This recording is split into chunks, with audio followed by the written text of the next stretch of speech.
राष्ट्रीय स्वयंसेवक संघ के सर संघ संचालक डॉक्टर मोहन भागवत इन दिनों छत्तीसगढ़ के सरगुजा संभाग के दौरे पर हैं, जहां 2 दिनों का समय उन्होंने अंबिकापुर में दिया है। इस दौरान 15 नवंबर को अंबिकापुर में राष्ट्रीय स्वयंसेवक संघ का भव्य पथ संचलन शहर में निकाला गया, जिसमें लगभग 10,000 स्वयंसेवक सरगुजा, बलरामपुर, सूरजपुर सहित कोरिया से पहुंचे। इस दौरान अंबिकापुर शहर के प्रमुख चौक चौराहों पर स्वयंसेवकों का अंबिकापुर के स्थानीय रहवासियों ने जगह जगह पर फूलों की वर्षा कर स्वागत की। राष्ट्रीय स्वयंसेवक संघ के सर संघ संचालक डॉक्टर मोहन भागवत का यह पहला सरगुजा दौरा है। अगले वर्ष छत्तीसगढ़ में विधानसभा का चुनाव होना है, इस लिहाजा से यह दौरा अहम माना जा रहा है। खासकर उत्तरी छत्तीसगढ़ वह क्षेत्र जो आदिवासी बाहुल्य है और वर्तमान में आदिवासी आरक्षण व डीलिस्टिंग जैसे मुद्दे को लेकर राज्य की राजनीति गर्म है। ऐसे में जनजातीय गौरव दिवस के एक दिन पहले जशपुर में आरएसएस प्रमुख डॉक्टर मोहन भागवत का कार्यक्रम और एक दिन बाद अंबिकापुर में 10,000 से अधिक स्वयंसेवकों का एकत्रीकरण पिछले चुनाव में सरगुजा में शून्य पर ही रही भाजपा को ऑक्सीजन देते हुए यहां की सीटों पर भाजपा को बढ़त दिलाने और खाता खोलने के लिहाज से काफी मायने रखता है। यह अलग बात है कि राजनीति में सक्रियता एवं अपने आरएसएस को राजनीति से हमेशा ही इनके पदाधिकारियों द्वारा दूर बताया जाता रहा है, लेकिन डॉक्टर मोहन भागवत का यह दौरा कई मायनों से अहम है। वह इसलिए कि मैदानी क्षेत्रों में रणनीतिक बदलाव करते हुए भाजपा ने बिलासपुर क्षेत्र से पहले ही प्रदेश अध्यक्ष एवं नेता प्रतिपक्ष बनाया है, ताकि वहां पर अपनी पकड़ मजबूत रखी जाए, जो कि हमेशा से भाजपा के गढ़ माने जाते रहे हैं। जबकि आदिवासी बाहुल्य क्षेत्रों में संघ के जरिए अंदरूनी स्तर पर कार्य किए जाने से निश्चित ही कांग्रेस के लिए बड़ा नुकसान हो सकता है। 10,000 से अधिक स्वयंसेवकों की उपस्थिति और उनको सीधे सर संघ संचालक द्वारा संबोधन एक नई ऊर्जा का संचार करता है। इस दौरान स्वयंसेवकों को संबोधित करते हुए कई बड़ी बात सर संघ संचालक डॉक्टर मोहन भागवत ने कही है। उन्होंने कहा कि आकांक्षा पूर्ण करते समय सबकी आकांक्षा पूर्ण हो सके ऐसी परिस्थिति बनाओ। केवल अपने स्वार्थ को मत देखो, अपना स्वार्थ केवल उतना देखो जिससे अपना स्वार्थ पूरा करने से दूसरों का भी स्वार्थ पूरा हो। अंबिकापुर के पीजी कॉलेज ग्राउंड में स्वयंसेवकों को संबोधित करते हुए सर संघ संचालक डॉक्टर मोहन भागवत ने कहा, भारत के सब लोग हिंदू हैं। जो भारत को मातृभूमि मानता है वह हिंदू है। इसके कोई फर्क नहीं पड़ता कि वह व्यक्ति किसी विशेष धर्म को मानता है और कुछ खास कपड़े पहनता है। हम सैकड़ों वर्षों से एक हैं और भारत के सब लोग हिंदू हैं। हिंदू कोई पंथ नहीं, जीवन शैली है। आकांक्षा पूर्ण करते समय सबकी आकांक्षा पूर्ण हो सके ऐसी परिस्थिति बनाओ। केवल अपने स्वार्थ को मत देखो, अपने स्वार्थ को उतना ही देखो जिससे अपना स्वार्थ पूरा करने से सबका स्वार्थ पूरा होता है। ये हमारी सीख है, उसके अनुसार हमारी रीति रिवाज है। प्रत्येक घर में आज देखो सबका सम्मान हम करते हैं, तो हमारे पुराने रीति रिवाज जहां पालन होते हैं, बहुत गंभीर नहीं, पूजा वूजा की बात नहीं करता मैं, नित्य अपने रोजमर्रा के जीवन में देखो, कोई पुस्तक पढ़ी है, कोई किताब पढ़ी है, रोज का पेपर जमीन पर पड़ा है, चलते समय पैर लग गया, उत्तर से दक्षिण, पूर्व के पश्चिम, भारत का आदमी आदत से उसको नमस्कार करता है। क्यों? उसमें विद्या है तो सरस्वती है।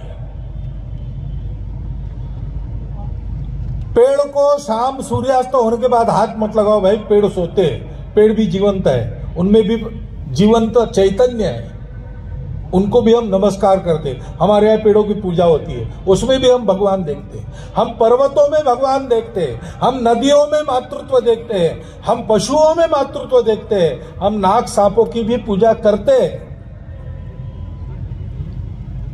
हमारे यहाँ मांगने वाला आया तो उसको खाली हाथ भेजना अच्छा नहीं माना जाता।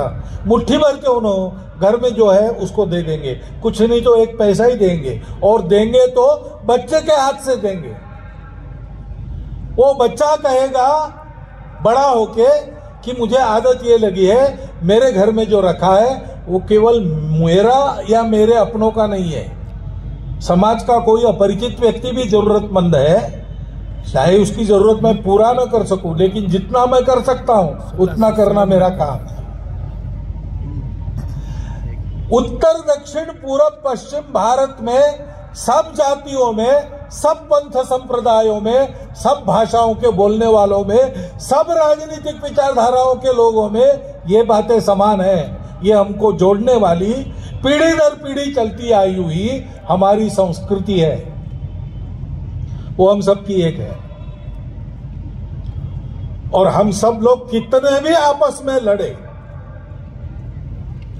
अगर भारत पर संकट आए तो हम अपने झगड़े भूल जाते हैं। आज भी सब भूलकर संकट के प्रतिकार में इकट्ठा हो जाते हैं। फिर संकट हो आसमानी हो, कोरोना जैसा, कोई सामने दिखने वाला चढ़ाई तो कर नहीं रहा था, एक बीमारी थी, लेकिन उस बीमारी के समय सारा देश एक बन के उसके विरोध में खड़ा रहा। क्या सरकार, क्या प्रशासन, क्या विभिन्न पार्टियां, क्या सामान्य लोग, सब लोग कोरोना को भगाना है, कोरोना को अंदर नहीं आने देना है, इस निर्धार से 2 साल सब प्रकार के कष्ट सहन करके रहे।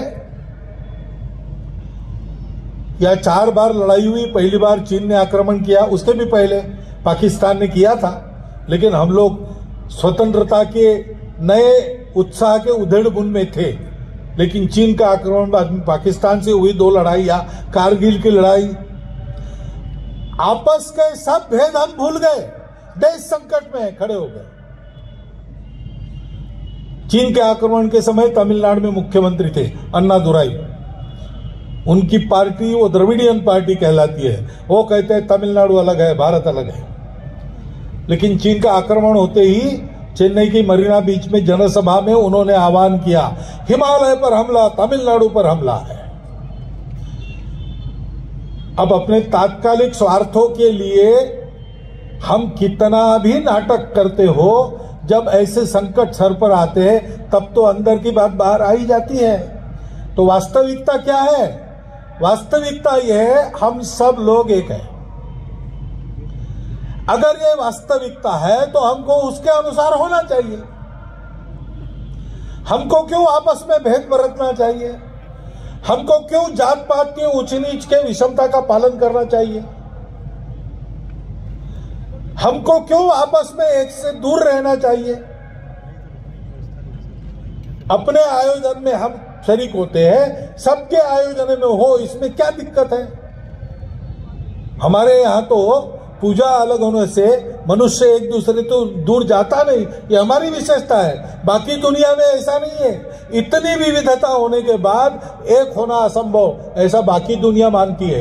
एक हमारा देश परंपरा से मानता है यूनिटी इन डाइवर्सिटी, विविधता में एकता, और आगे चल के ये कहता है कि एकता की ही सारी विविधता है, सब में एक है।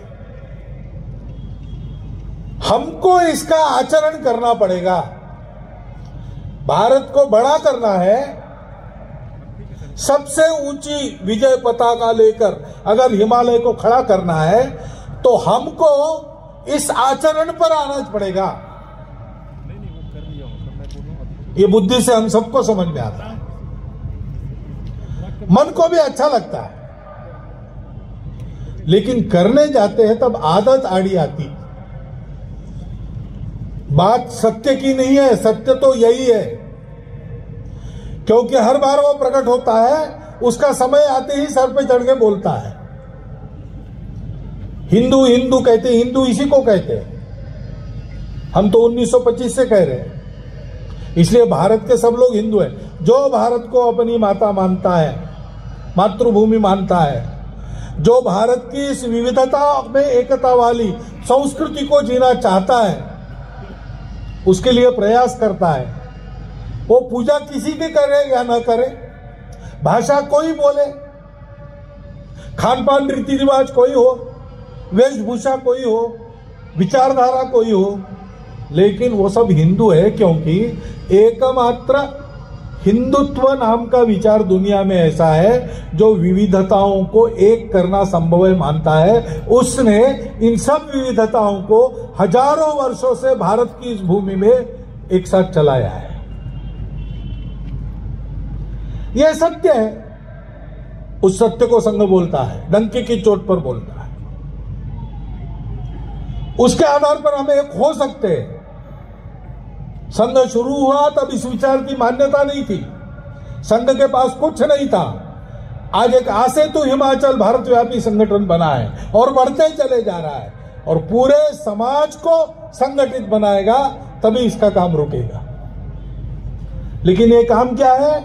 इस विचार के अनुसार आचरण की आदत बनाना, इस विचार के अनुसार प्रत्येक मनुष्य का व्यक्तिगत और राष्ट्रीय चारित्र्य बनाना, उसके लिए आदत डालना। आदत डालने का काम संघ है, इसलिए रोज आना पड़ता है शाखा में। 1 घंटा शाखा में आओ। किस बात की आदत डालनी है? हम सब भारतवासियों के एकता की आदत डालनी है। उसके लिए इस मातृभूमि के स्तवन स्तोत्र, इसके गीत गाने हैं, इसकी स्तुति करनी है, इसकी भक्ति करनी है। वहीं दूसरी ओर राष्ट्रीय स्वयंसेवक संघ के सरसंघ संचालक डॉक्टर मोहन भागवत ने स्वयं सेवकों को और क्या कहा, आइए सुनते हैं। और हम सबके लिए वो आदर्श है, उनके जैसा हमारा जीवन बनना चाहिए, इसके लिए हम परिश्रम करते हैं। और देश के लिए कुछ करना है तो गुण चाहिए, सबको साथ जोड़ने का गुण चाहिए, सबको साथ चलाने का गुण चाहिए, सबको अपना मानकर विचार करने की आदत चाहिए। हम सब लोग किसी प्रांत के रहने वाले, किसी भाषा के बोलने वाले, किसी न किसी भगवान की पूजा करने वाले, अपना अपना खान पान रीति रिवाज घर में रखने वाले हैं। ऐसे हम सब है तो भी हम विचार करते पूरे भारत का, पूरे भारत को अपना मानकर चलते। हमारा स्वार्थ हमेशा भारत के स्वार्थ से छोटा रहेगा। ये विचार करने की, वैसा व्यवहार करने की आदत करते हैं। शाखा में जो आता है उसकी न जात पूछते, न पात पूछते, न उसका धर्म पूछते, कुछ नहीं पूछते। वो अपना है, उसके साथ मातृभूमि में, मातृभूमि की धूल में खेल खेल के लोटपोट हो जाते, घर में आना जाना रखते। आपस में भाईचारा जैसा भाइयों का रहता है वैसा हमारा रहता है। ये जीवन हम देखते हैं, सीखते हैं, स्वयं वैसा करते हैं। इसका अभ्यास 1 घंटा बाहर की सारी बातें भूल पर रोज करते, उसका नाम राष्ट्रीय स्वयंसेवक संघ है। क्योंकि दूसरा उपाय नहीं है, क्योंकि ये सारी बातें समझ में तो आती है, स्वीकार भी होती है, लेकिन करनी है तो हजारों वर्षों के अधपतन के काल में हमारी जो आदतें बिगड़ गई उनको ठीक करना होगा, सही आदतें लानी होगी। और कुछ नहीं चाहिए संघ को, संघ और कुछ नहीं चाहता। तेरा वैभव अमर रहे मां, अपना कोई स्वार्थ नहीं है। संघ को किसी प्रकार की लोकप्रियता नहीं चाहिए।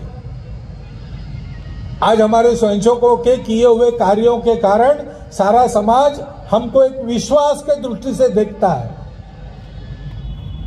संघ के खिलाफ भड़काने के प्रयास जारी होने के बावजूद वो अब अयशस्वी होते हैं, समाज हमारे साथ आता है। ये आज की स्थिति है।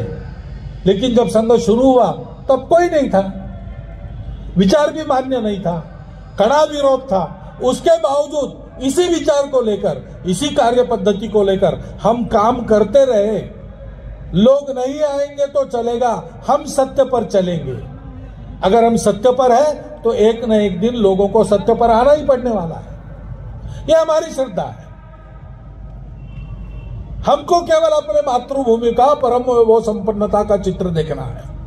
उसके लिए हमको प्रयास करने, सारे समाज को साथ लेकर, सारे समाज को के साथ रहकर हमको प्रयास करने हैं। उसकी योग्यता हम संपादन करते। प्रार्थना आपने सुनी अभी, परम वैभवम नेतुमेतत् स्वराष्ट्रम समर्था भवतु। हम समर्थ बने उसके लिए। इसके लिए ये रोज की साधना तपस्या चलती है, मिलता कुछ नहीं है। संघ के स्वयंसेवक इतना परिश्रम करते हैं, अनेक प्रसंगों में प्राण तक दे देते हैं, उनको कोई धन्यवाद भी नहीं कहता। और ज्यादा क्यों नहीं किया ऐसा पूछते हैं। तन समर्पित, मन समर्पित और यह जीवन समर्पित, फिर भी उसके भी मन में इच्छा क्या है? चाहता हूं देश की धरती तुझे कुछ और भी दूं। ये भाव लेकर संघ के स्वयंसेवकों की ये साधना चलिए। ये सारे कार्यक्रम, प्रदर्शन, ऐसा जाहिर समारंभ ये किस लिए हम करते हैं? संघ को बढ़ाने के लिए करते हैं, लेकिन संघ को क्यों बढ़ाना है? हमको समाज में अपना प्रभाव उत्पन्न नहीं करना है, सारे समाज को ही हमको संगठित और प्रभावी समाज सत्य के आधार पर बनाना है। सत्य के आधार पर समाज जुड़ेगा, चिरकाल तक जुड़ा रहेगा। स्वार्थ के आधार तक जुड़ेगा तो बार बार टूटेगा। और इसलिए जिस सत्य की अनुभूति हमारी है भारतवर्ष के एकता की, उस एकता के आधार हिंदुत्व की, उसको निर्भयता पूर्वक अपने मन में रखते हुए आचरण करते हुए सबको उस आचरण की हम दीक्षा देते हैं। क्योंकि अपनी सारी विविधताओं का सम्मान रखते हुए, स्वीकार करते हुए, उनको बढ़ाते हुए हम सब लोगों की एकता का वो सूत्र है। सुप्रीम कोर्ट ने कहा है अपने निर्णय में, हिंदुत्व कोई संप्रदाय नहीं है, पंथ नहीं, रिलीजन नहीं है, वो तो इस देश की चलती आई हुई परंपरागत जीवन पद्धति है। तर्क सिद्ध, अनुभव सिद्ध, इतिहास सिद्ध, संविधान सम्मत ऐसे संघ का कार्य है। और ये कार्य संघ के लिए नहीं है, ये हम सबके लिए है, अपने देश के लिए।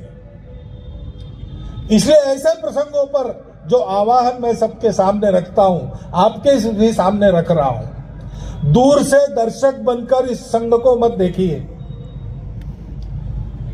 इस संघ के स्वयंसेवक बनिए, शाखा में आकर अपने व्यक्तित्व को देश के लिए उपयोगी व्यक्तित्व बनाइए। और फिर आपकी रुचि क्षमता समय के अनुसार कोई भी काम चुनिए, उसमें प्रामाणिकता से, निस्वार्थ बुद्धि से, तन मन धन पूर्वक देश के लिए काम कीजिए।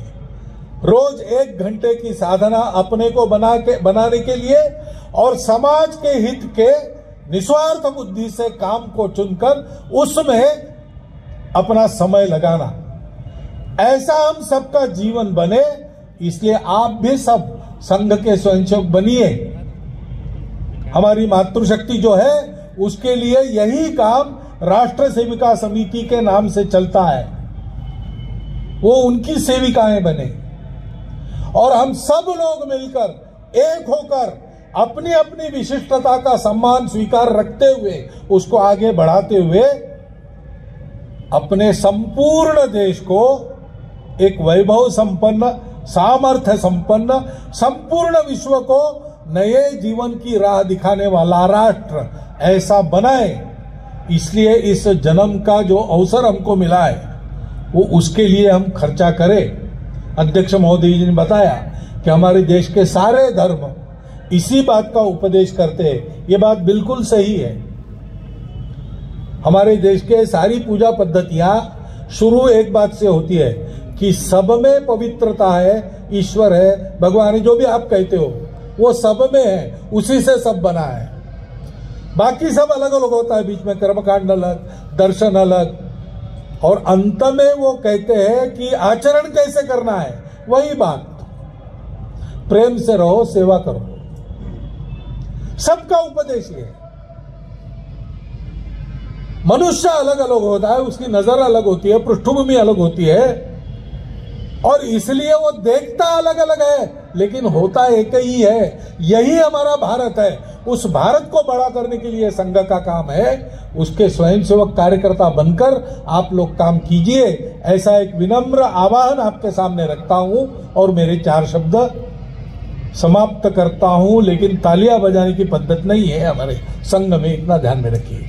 भले ही यह आरएसएस का अपना कार्यक्रम हो, लेकिन इस कार्यक्रम के जरिए कई संदेश प्रदेश के जनमत तक पहुंच चुका है। यदि डीलिस्टिंग एवं आदिवासी आरक्षण पर हो रहे हल्ला का वाजिब हल सरकार नहीं निकाल पाई तो आगामी समय में उसका भारी नुकसान प्रदेश की सरकार को उठाना पड़ेगा, क्योंकि दोनों ही मुद्दों पर कहीं न कहीं इस कार्यक्रम के जरिए साध लिए गए हैं, जिसका असर लंबे समय तक रहने वाला है और इस कार्यक्रम का सफल परिणाम 2023 में दे जाएगा। सरगुजा में,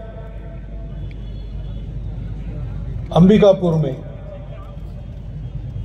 सरसंघ चालक के नाते दूसरी बार संघ का अधिकारी आया है।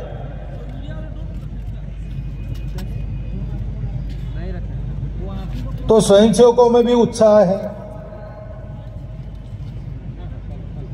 और समाज में उत्सुकता है। क्यों आ रहे, क्या कहेंगे, और तरह तरह की बातें लोग करते हैं। उत्साह के कारण स्वयंसेवकों की भी संख्या बढ़ी है। पिछले सालों में बहुत सारी नई भर्ती भी संघ में हुई है।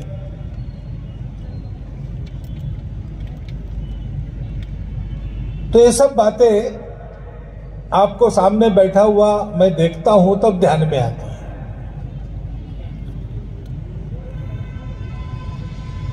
इसलिए संघ के बारे में ही थोड़ी जानकारी मैं आपको दूं, ये अच्छा रहेगा।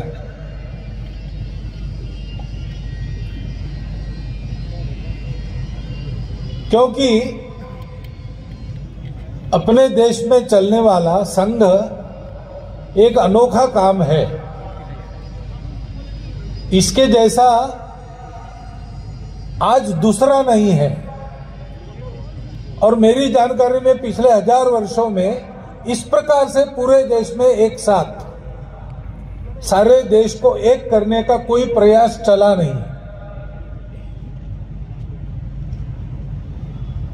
और इसलिए संघ को जानना है तो किसी बात से तुलना करके जान नहीं सकते। संस्कृत में एक सुभाषित है, गगनम गगनाकारम सागरम सागरोपमा। आकाश कैसे है तो आकाश जैसे, उतना दूसरा अंतराल दूसरा नहीं है कोई, तो आकाश आकाश जैसा ही है। सागर सागर जैसा ही है, उतना बड़ा जलाशय दूसरा नहीं है। राम रावण योर युद्धम राम रावण योर योर। राम रावण का युद्ध कैसे हुआ, उसके जैसा दूसरा उसके बाद नहीं हुआ, उसके पहले भी नहीं हुआ, तो उसके जैसा वही है। ऐसे संघ का काम अगर समझना है तो तुलना करके काम नहीं चलता, गलतफहमी होने की संभावना ज्यादा रहेगी। अब आपने देखा कि इतने सारे लोग चलकर यहाँ आए, स्वयंसेवक हमारे गणवेश में, नित्य ऐसे कार्यक्रम होते रहते हैं, पथ संचलन होता है, उनके पास दंड है तो लाठी काठी वगैरह सीखते हैं। तो लोगों को लगता है संघ कोई पैरा मिलिट्री ऑर्गेनाइजेशन है, अर्ध सैनिक, ऐसा नहीं है।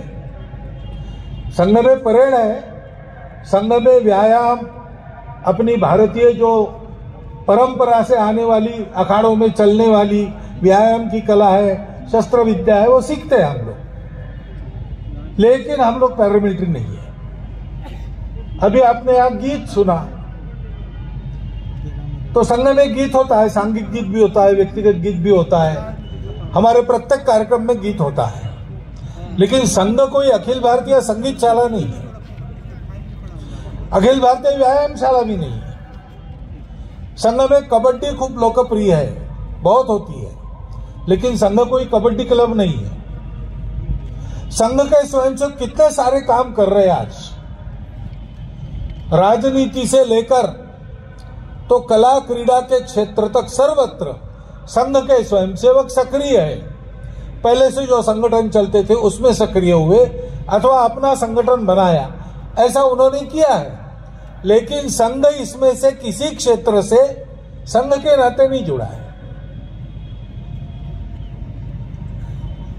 संघ के बारे में पढ़ के लिख के अनुमान लगा के भी काम नहीं चलता, क्योंकि आखिर पढ़ लिख कर भी समझते तो अपने बुद्धि से है, और अपनी अपनी बुद्धि से एक ही चीज को देखते हैं तो वो हमको अलग अलग प्रकार की लगती है।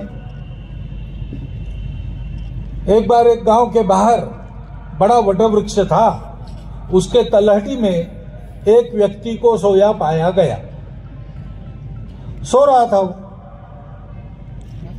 तो सुबह सुबह सूरज उगते समय वहां सोए हुए व्यक्ति को गांव में चोरी करके बाहर आए एक चोर ने देखा और उसने मन में सोचा कि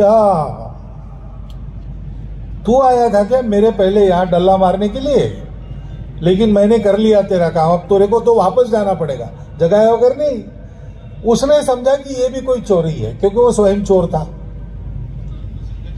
फिर एक पास वाले राज्य का गुप्तचर खुफिया आदमी, वो अपना काम पूरा करके सीमा के पास वो गांव था वहां से गुजर रहा था, उसने इसको ध्यान से देखा और कहा वाह अच्छा सॉन्ग रचा है तुमने, लेकिन मैं जानता हूं तुम भी किसी राज्य के गुप्तचर हो, चलो मैं तुमको जगाता नहीं, तुमको तुम्हारे हाल पर छोड़ देता हूं, लेकिन अगली बार आऊंगा तो तुमको देखते रहूंगा, कहीं तुम मिल जाते हो तो तुम्हारा पता लगाऊंगा। वो स्वयं गुप्तचर था, उसने इसको गुप्तचर समझा। एक पिया हुआ आदमी गांव के बाहर आया और देखा उसने कि वाह महाराज, अगर सहन नहीं होती तो पीती क्यों हो, हम भी पीते हैं, लेकिन अपने दो पैरों पर लड़खड़ाते क्यों न हो, चल तो रहे, तुमको तो बिल्कुल दूध अच्छा हो गया, तुमको पेड़ मिल गया, नहीं तो किसी गटर में पड़ जाता। वो स्वयं शराबी था, उसने इसको शराबी समझ लिया। और एक सन्यासी परिक्रमा करने वाला उस रास्ते से जा रहा था, उसने उसको देखा तो उसने कहा कि ये कोई योगी महात्मा है, योग निद्रा में सोया है, वो सोया हुआ दिखता है लेकिन अंतर्यामी जागृत है, एक बड़ा पहुंचा हुआ व्यक्ति होगा ये, इसलिए उसने उसको नमस्कार किया और आगे चला। अब आदमी तो एक ही है, लेकिन समझने वाले उसको अपनी अपनी नजर से समझ रहे। संघ के बारे में भी ऐसे ही होता है। संघ को समझने का अच्छा तरीका है, संघ में आप आइए, संघ एक खुला संगठन है, उस आने के फी नहीं लगती, कोई औपचारिक प्रवेश की और बात नहीं है, उसमें फॉर्म वगैरह भरना नहीं पड़ता। शाखा में आना शुरू करें, आप संघ में आ गए। संघ को अंदर से देख सकते हैं, 6 महीना, साल भर, 2 साल, पक्का देख लो अपनी आंखों से, स्वयं अनुभव करो, तब संघ ठीक से समझ में आता है। जैसे चीनी कितनी मीठी है इस पर ग्रंथ लिखे जा सकते हैं, भाषण भी हो सकता है, उसकी केमिस्ट्री क्या है, उसका फॉर्मूला क्या है, सब बताया जा सकता है, लेकिन चीनी मीठी है यानी क्या है, ये जब तक आधा चम्मच चीनी मुंह में नहीं डालते तब तक समझ में नहीं आता। लेकिन कोई चीज मुंह में डाल के उसकी परीक्षा करना, इसके लिए भी कुछ जानकारी चाहिए, नहीं तो जहर भी परीक्षा के लिए मुंह में डाल देंगे तो उल्टा काम होगा। और इसलिए उतना भर मैं बताता हूं जिससे आपको संघ का प्रत्यक्ष अनुभव लेना खतरनाक नहीं लगेगा। अभी हमारे अध्यक्ष महोदय ने आह्वान किया है, सबको एक होना है, सबको एक होना है, और अलगाव की बात चलती है, ये भी उन्होंने बताया। अलगाव की बात का आधार तो अपने ही गुण बनते हैं। है भारत में अनेक देवी देवता है और उन देवी देवताओं की पूजा करने वाले समूह है, सबके अलग अलग देवी देवता है, और किसी भगवान को न मानने वाले भी लोग हैं भारत में। और ये आज की बात नहीं है, ये प्राचीन समय से भारत में ऐसा ही है। दुनिया का प्राचीन साहित्य है वेद, 4 वेदों में एक अथर्ववेद है। उस अथर्ववेद में अपने पूर्वज ऋषि प्रार्थना करते हैं, वो संस्कृत में कहते हैं, जन्म बिभ्रति बहुधा विवाचसम नाना धर्माणम पृथ्वीम यथौकसम सहस्त्रधारा द्रविणस्य मे दुहा ध्रुवेव धेनुरन प्रस्फुरन्ति। अपनी सहस्त्र धाराओं से सबको शस्य प्रदान करने वाली, दूध प्रदान करने वाली गाय के समान है पृथ्वी माता। हम तुम पर निवास करने वाले, अनेक भाषाओं में बोलने वाले, अनेक धर्मों के मानने वाले लोगों को तुम शस्य प्रदान करो। तो वेदों के काल में भी अनेक भाषा, अनेक धर्मों के मानने वाले लोग थे और प्रार्थना सबके लिए किए जाती थी। हमारी सब प्रार्थनाएं तो सबके लिए है ना, हम तो भारत तक मर्यादित भी नहीं है। हम कहते हैं अयम निजः परो वेति गणनाम लघु चेतसाम, ये मेरा ये तुम्हारा करके आपस में झगड़ा छोटी बुद्धि वाले लोग करते हैं। उदार चरिता नाम तो वसुधैव कुटुंबकम, उदार चरित्र लोग कैसे होते हैं, सारी पृथ्वी को अपना कुटुंब मानते हैं। हम ऐसे लोग हैं, लेकिन हमारे में विविधता है, ये हमारा वैशिष्ट्य है। जिसके साम्राज्य पर कभी सूर्यास्त नहीं होता था, ऐसा एक इंग्लैंड नाम का देश है। एक सिरे से निकले कार में बैठ के तो शाम तक दूसरी सिरे तक पहुंच जाते, इतना छोटा सा देश है, उतनी ही जनसंख्या है। एक ही भाषा चलती है, अंग्रेजी। पहले 4 थी, उसको उन्होंने एक बना लिया, उसके आधार पर अपना राष्ट्र खड़ा किया।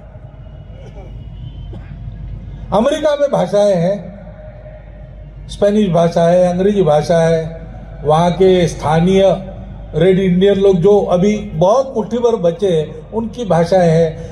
लेकिन वो लोग कहते हैं कि हमारे अर्थ की व्यवस्था हमारी एक है, व्यापारिक हित हमारे देश का सर्वोच्च है, उसके आधार पर हमें। अरबस्तान में बिखरे हुए कबीले थे, उनको एक पंथ संप्रदाय के नाम पर एक किया गया। सारा अरबस्तान अलग अलग कबीले वंश आज भी है, रोटी बेटी आपस में होती नहीं, परंतु सब लोग इस्लाम को मानने वाले हैं। जब तक इस्लाम है तब तक अरबस्तान एक है। हमारे देश में क्या है, न पूजा एक है, न भाषा एक है, ऊपर से जात पात है, खान पान रीति रिवाज 1000 प्रकार के हैं। अब ऐसी स्थिति है, फिर भी हम लोग भारत है, पहले से है, आज की बात नहीं है। अंग्रेजों के आने के बाद नहीं बने हम एक देश। हमारे देश का वर्णन वेदों में भी है, रामायण में भी है, महाभारत में भी है। आक्रमण काल में गुरु नानक देव जी से लेकर शंकर देव जी तक, पूरब से पश्चिम, उत्तर से दक्षिण, हमारे सारे कवियों ने, संतों ने, सब ने पूरे भारत की महिमा गाई। इन विविधताओं के बावजूद हम एक देश है, हम एक राष्ट्र है, प्राचीन समय से है। राजा बदलते रहे, बाहर से आक्रामक आए, उन्होंने भी कभी कभी राज किया, लेकिन हम वही भारत रहे। हम आज भी वही भारत है जो सनातन काल से चलता आया है। हमारे कपड़े बदले, रहन सहन बदल गई, ज्ञान बदला, बढ़ गया, ये सारे जो बदल सृष्टि में होते हैं हमारे भी हुए। लेकिन इन कपड़ों के अंदर, इन बदली हुई पक्के घरों के बस्तियों के बीच में, आज के वातावरण में, आज के ज्ञान में भी सारी दुनिया से स्पर्धा करने वाले हम वही प्राचीन काल से जंगलों में, खेतों में रहने वाले हमारे पूर्वज ऋषि मुनियों के वंशज है। हम सबके पूर्वज समान है। आज का विज्ञान डीएनए मैपिंग के बाद कहता है, आज हमको कुछ भी लगे हम एक है कि नहीं, हम अलग अलग है, हम ऐसा है वैसा, हम कुछ भी कहे, विज्ञान कहता है 40,000 वर्ष पहले से जो अखंड भारत था, काबुल के पश्चिम से चिंदविन नदी की पूरब तक और तिब्बत के उत्तर की ढलान से, यानी चीन की तरफ की ढलान से श्रीलंका के दक्षिण तक जो मानव समूह आज है, उन सबका डीएनए 40,000 वर्षों से समान डीएनए है। यानी तब से कम हमारे पूर्वज समान है। और हमको उन पूर्वजों ने यही सिखाया कि अपनी अपनी पूजा है, उस पर पक्के रहो, अपनी अपनी भाषा है, उसमें बोलो, उस भाषा का विकास करो, अपना अपना खान पान रीति रिवाज, अब हम जहां रहते वहां के भूगोल के लिए उचित खान पान है, उस पर भी पक्के रहो। अपनी अपनी आकांक्षा होती है, उसको पूरा करो, लेकिन सबकी पूजाओं का आदर करो। सबकी पूजा उतनी ही सत्य है जितनी मेरी सत्य है, ऐसा स्वीकार करो। किसी के पूजा को बदलने का प्रयास मत करो। खुद होके कोई बदलना चाहता बात अलग है, लेकिन जैसे अभी भी सुप्रीम कोर्ट कहता है ना, जोर जबरदस्ती से नहीं होना चाहिए, आवश्यकता नहीं है। जो तो मत तो पथ, सब रास्ते निकलते एक ही जगह जाते हैं। अपने अपने रास्ते से चलो, सबके रास्तों का सम्मान करो। सबका खान पान रीति रिवाज है, जहां जाओगे वहां के खान पान का आनंद लो। घर में आओगे अपना खान पान है सबसे प्रिय। रीति रिवाज अपने अपने कुल रीति के पालन करो, दूसरों की कुल रीतियों का भी उतना ही आदर सम्मान करो।